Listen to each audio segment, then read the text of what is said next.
आपने गुड़हल के पौधे में बहुत सारे महंगे खाद डाल दिए हैं, लेकिन पौधे में ना ही कोई ग्रोथ है और ना ही फ्लावरिंग है। तो गुड़हल का पौधा एक ऐसा पौधा है जिसको बहुत सारे महंगे खाद की ज़रूरत नहीं है। आप होममेड जो जैविक खाद देंगे तो भी पौधा बहुत बढ़िया से फ्लावरिंग करेगा। और इस तरह से आपके पौधे में अगर ग्रोथ नहीं हो रही है, मेरे मोगरा प्लांट में अभी बहुत सारा अच्छे से ग्रोथ हो रहा है। इसके लिए मैंने मोगरा प्लांट में कौन कौन से खाद डाले हैं, कैसे देखभाल किया है, इस पर डिटेल्स वीडियो मैंने पहले शेयर कर दिया है, वो वीडियो जाके देख सकते हैं। तो आज का पौधा है गुड़हल का पौधा, और आपको ऐसे 4 काम करने होंगे जिससे आपके पौधे साल भर अच्छी फ्लावरिंग करेंगे और पौधे में जो है हमेशा ग्रोथ होती रहेगी। तो अभी जो फरवरी का टाइम है, इस टाइम पौधे में सही ग्रोथ लाने के लिए, अच्छे से फ्लावरिंग लाने के लिए जो जो काम करना है, इस पर मैं जो वीडियो शेयर करती जा रही हूँ उनको ज़रूर आप देख लीजिए। इससे आपको बहुत ज़्यादा फ़ायदा मिलने वाला है। फरवरी का महीना जो होता है, जो गुड़हल होते हैं इनको बहुत अच्छे से न्यूट्रिशन की ज़रूरत पड़ती है, अच्छी देखभाल की ज़रूरत पड़ती है। और इनमें मैं क्या काम कर रही हूँ इस पर मैंने डिटेल्स वीडियो शेयर कर दिया है।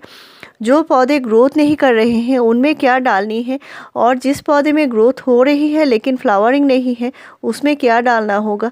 तो दोनों ही फर्टिलाइज़र आपको जानना ज़रूरी है कौन से फर्टिलाइज़र हैं। और अभी जो मैं दे रही हूँ वो मैंने लास्ट वीडियो में शेयर किया था। जो फर्टिलाइज़र वो बहुत ही ज़्यादा ताकतवर खाद है, फरवरी महीने में हर एक पौधे में दीजिए। तो मैंने इन सारे पौधे की रिपोर्टिंग कर लिया है। ये 10 डेज़ हो चुके हैं और इनमें मैंने फर्टिलाइज़र देना स्टार्ट कर दिया है। गुड़हल में साल भर गुच्छों में फ्लावरिंग लेने का जो तरीका है, इसके लिए आपको 4 काम ज़रूर करने होंगे। तो अभी कौन से काम करने हैं पौधे में, इस पर सारा डिटेल्स वीडियो पहले से शेयर किया हुआ है। तो गुड़हल में अच्छी फ्लावरिंग लेने के लिए सबसे ज़्यादा ज़रूरी है गुड़हल की मिट्टी सही होना। और गुड़हल की मिट्टी जो है बहुत ही पोरस मिट्टी होनी ज़रूरी है। साथ में अच्छी मात्रा में कंपोस्ट होना ज़रूरी है। तो 50% अगर मिट्टी लेते हैं तो कम से कम 30% कंपोस्ट ज़रूर मिलाइए, और 20% सैंड मिलाकर गुड़हल को लगा सकते हैं। इससे बहुत ही पोरस मिट्टी होगी और गुड़हल बहुत बढ़िया से ग्रोथ भी करेगा।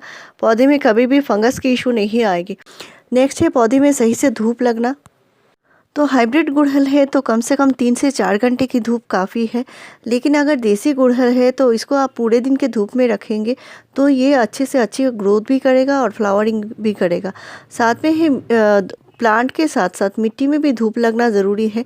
अगर ऐसी जगह पर रखे हैं जहाँ पे शेड बहुत ज़्यादा है, यानी छाया बहुत ज़्यादा है, मिट्टी में धूप नहीं लगती, तो भी पौधा सही से ग्रोथ नहीं कर पाएंगे। नेक्स्ट है पौधे की मिट्टी में सही से न्यूट्रिशन देना। और पौधे में नाइट्रोजन खाद की ज़रूरत है जितना ज़्यादा पौधे में ग्रोथ चाहिए। लेकिन अगर पौधे में बार बार नाइट्रोजन खाद देते जाएंगे, जैसे वर्मी कंपोस्ट है, कावडंग कंपोस्ट है, इस तरह के कंपोस्ट देते जाएंगे तो पौधे को सही न्यूट्रिशन नहीं मिलेगी। इसके वजह से पौधा अच्छे से फ्लावरिंग भी नहीं करेगा। और पौधे को फ्लावरिंग के लिए जो चाहिए वो होता है पोटेशियम खाद। और गुड़हल में पोटेशियम खाद की मात्रा ज़्यादा ज़रूरी है। और ये पोटेशियम खाद आपको घरेलू खाद से बहुत बढ़िया से मिल जाएगी। और इनके ऊपर जो मैंने डिटेल्स वीडियो शेयर किया है, आपको हर रोज़ फर्टिलाइज़र के ऊपर वीडियो मेरे चैनल पर मिल जाएंगी। इनसे आप होममेड तरीके से पौधे में बहुत बढ़िया से अच्छी फ्लावरिंग ले सकते हैं। तो पौधे में ग्रोथ जो ज़रूरी है, अभी इस टाइम फरवरी महीने में आपको नाइट्रोजन खाद ज़रूर देनी होगी। जैसे कंपोस्ट 2 या 3 मुट्ठी कंपोस्ट आपको मिट्टी में ज़रूर देना होगा। और इसका जो सही तरीका है ये मेरे चैनल पर आपको मिल जाएंगी। तो गुड़हल को फ्लावरिंग के लिए जो चाहिए वो है पोटेशियम खाद। और केले के छिलके में भरपूर मात्रा में पोटेशियम है और इससे हम अपने पौधे में बहुत बढ़िया से फ्लावरिंग ले सकते हैं, साल भर अच्छी फ्लावरिंग ले सकते हैं केले के छिलके से। तो ये जो केले का छिलका है, मैंने यहाँ पे 4 से 5 केले के छिलके लिए हैं। इनको आप अच्छे से ड्राई कर सकते हैं और इनको पानी में भिगाकर इनसे अच्छे बढ़िया फर्टिलाइज़र बना सकते हैं। तो मैं अलग तरीके से बताऊंगी जिसमें भरपूर मात्रा में न्यूट्रिशन होगा और पौधा अच्छे से अच्छे फ्लावरिंग करेगा। तो मैंने यहाँ पे 3 केले के छिलके लिए हैं। साथ में मैंने एक एलोवेरा की पत्ती लिया है। जो एलोवेरा होती है वो गुणों का ख़जाना होता है, पौधे को बहुत ज़्यादा ताकत देती है, माइक्रो न्यूट्रिएंट्स देती है, रूट को भी ताकतवर बनाती है। तो यहाँ पे मैंने 3 केले के छिलके लिए हैं और 200 ml पानी लिया है। साथ में मैंने 2 एलोवेरा की पत्ती लिया है और इनको छोटा छोटा कट कर लिया है। एलोवेरा का जो पत्ती है इनमें भरपूर मात्रा में न्यूट्रिशन होता है, तो महीने में एक बार आप ये खाद इस्तेमाल कर सकते हैं। और इसमें भरपूर मात्रा में पोटेशियम भी है। साथ में मैं जो दे रही हूँ ये है चाय की पत्ती, और चाय पत्ती में भरपूर मात्रा में नाइट्रोजन, फास्फोरस और पोटेशियम होता है और ये मिट्टी को एसिडिक भी बनाए रखती है। तो इस तरह के जो होममेड खाद होते हैं बहुत ज़्यादा हेल्दी होते हैं, पौधे को ताकतवर बनाते हैं और इनसे साल भर अच्छी फ्लावरिंग ले सकते हैं और इनसे पौधे में कोई नुकसान भी नहीं होती, साथ में मिट्टी भी एसिडिक बनी रहती है। तो ये जो खाद है गुड़हल में आप कम से कम महीने में 2 बार दीजिए। तो पौधे को बार बार कोई भी महंगी खाद देने की ज़रूरत नहीं है, बाज़ार से कुछ भी लाने की ज़रूरत नहीं है। इसमें जितने सारे न्यूट्रिशन हैं ये गुड़हल की मिट्टी को भी एसिडिक बनाएगा, पौधे को सही न्यूट्रिशन देगा और अच्छी फ्लावरिंग लेने के लिए ये बढ़िया खाद आपको पौधे में ज़रूर देनी होगी। तो इस खाद को अच्छे से छान लेनी है और डाइल्यूट करके पौधे में देना होगा।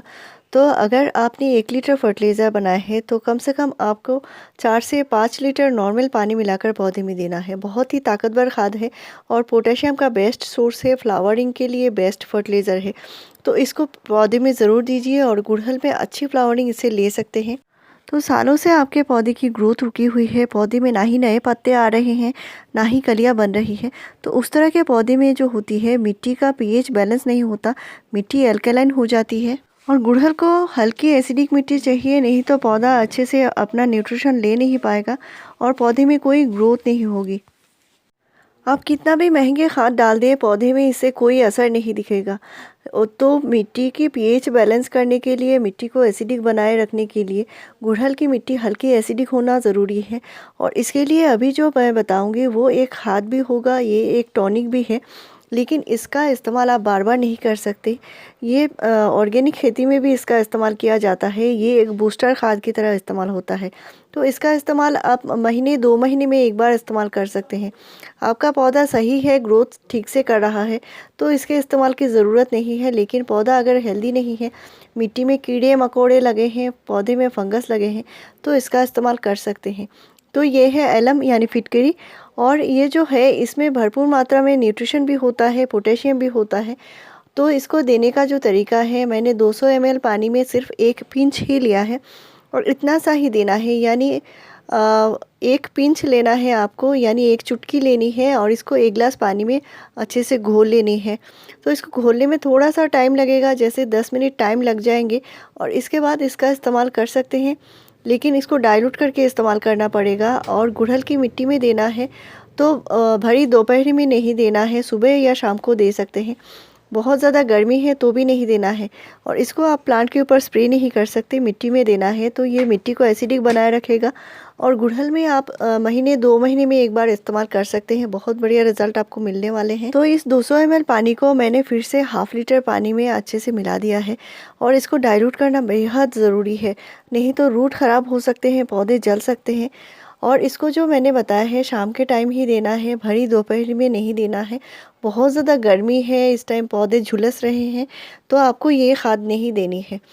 तो पौधा छोटा है और खाद भी कम करके देना होगा, लेकिन पौधे में अच्छी फ्लावरिंग लेने के लिए और भी आपको न्यूट्रिशन जो है बदल बदल के देना होगा। तो अभी जो खाद के बारे में बता रही हूँ ये बूस्टर खाद होगा, लेकिन आपको पोटेशियम खाद भी उसी तरह से ज़रूरी है देना और नाइट्रोजन खाद जैसे कंपोस्ट भी देना ज़रूरी है।